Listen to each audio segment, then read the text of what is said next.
da Allah ina za mu je ne muna ta tafiya ne. Ya kamata a gaya mana inda za. Kuma tunanin da nake kai ina tunanin fa kamar fa gwara mu je gidan su yarinyar nan fa. wa kenan Wani yarinya Fadila mana? kai Allahu akbar gidan daɗi kenan ku zo mu tafi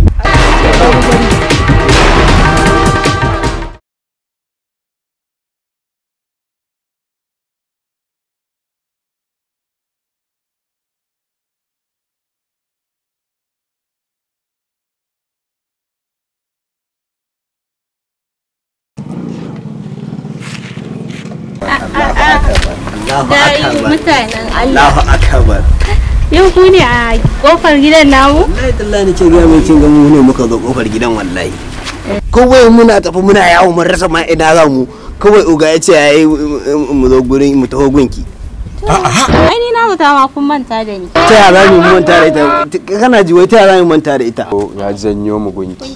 ko ba haka bane Da dai inda za ku je.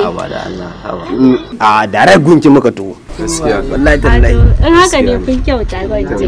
to ai shi ne da Aikin ma kin san ba za mu manta da ke ba. Ai ni na ji abin da kuke na san ta ya za ku manta da ni. Wallahi kin san ai ita rayuwa dole ba sai da zumunci.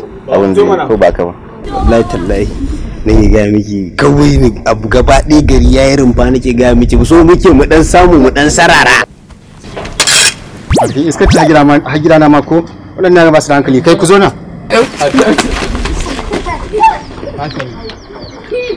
Ni ga kawai baki da wadannan hankali ko baki jaba ko sai da ke mutune